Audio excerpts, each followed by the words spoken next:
Throughout the visualization process, in order to respect the nature of each part of us that we express as being autonomous but also connected to the whole, I make suggestions and look for the response. I do this with myself and also with other people. It's a bit like the way you would parent a small child. You offer them something and see how they respond. You saw at the start of this recent clip that I made a suggestion of a demo fire extinguisher and suggested perhaps there could be kindling to set alight. I looked for Ruth's response to this, and she was noting what happened on the inside, and she went with it and engaged with the idea. You may find, however, that you experience internal resistance to the suggestions that your visual mind produces. Don't worry, this is quite normal. But at this point, you need to be curious and apply some open questions to elicit more information. Sometimes it's been the greatest stuck experiences or the most resistance I have experienced in working through a visualization process that's actually produced the most insightful breakthroughs. So I always make a point of honouring and valuing the resistance I experience and maybe even naming it. It could be a part in the drama that you're experiencing. I always ask this question: I don't know, or stuck place, or blank expression. What do you want to tell me? And listen very carefully. Sometimes that part has an answer that I can find really helpful. Well, I've got a suggestion for you, Flames, which is that we have a fire extinguishing demo, and you get to watch. No commitment. You don't have to be involved. You can just watch. And we'll see what happens, and you can see whether you like it or not. How about that? So we could maybe ask the fireman if he's got any scrunched up newspaper or any kindling or anything that he could burn. Yeah. Can you see any of this? Is this? Yeah, I can see this. Yeah. It's been gathered in the And whether he could demo the It's Okay spray on these demo flames, and you could see what happens. Yeah. So Flames, tell me what happens when he does that. Okay.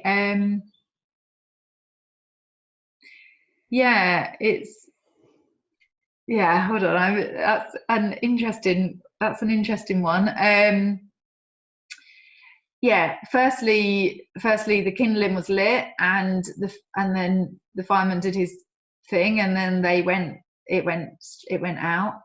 But I'm just intrigued as to see what was left actually, and it was like the kindling wasn't actually the kindling, and I'm sort of really studying it, and I don't know whether this is the flames now speaking, or whether this is me and my own, whether my brain's got involved. There is something of gold there. There is, it is that actually what has been left, and so as a flame, I guess I'm thinking, right, well, if I am extinguished,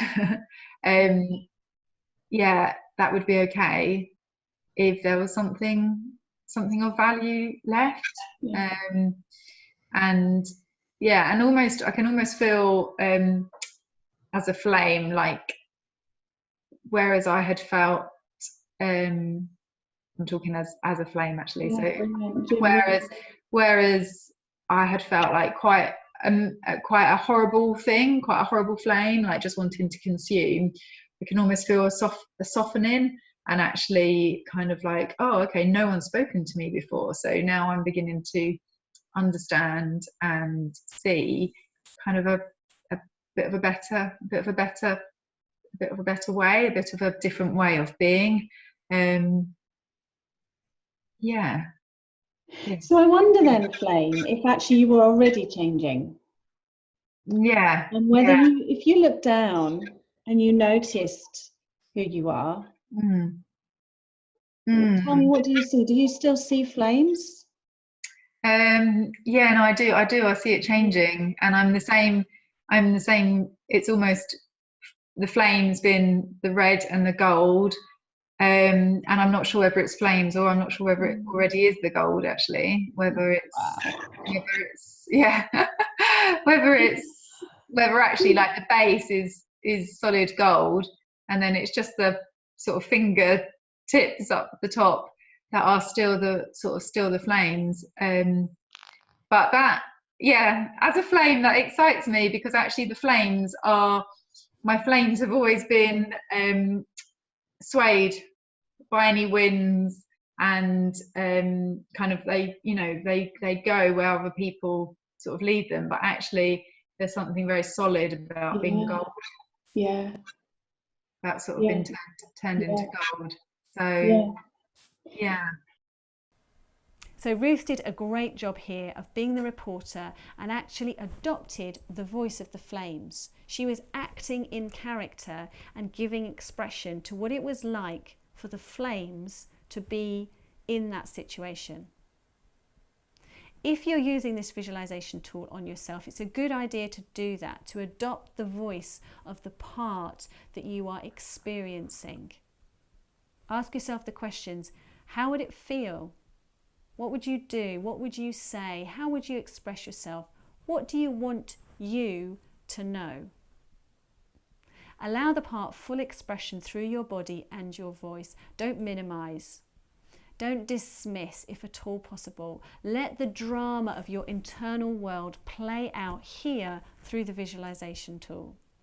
The more practice that you have at this, the better you will be at both recognizing and giving voice to the subtleties of your internal reality, and this will lead to self-awareness, which is of course the basis of confidence.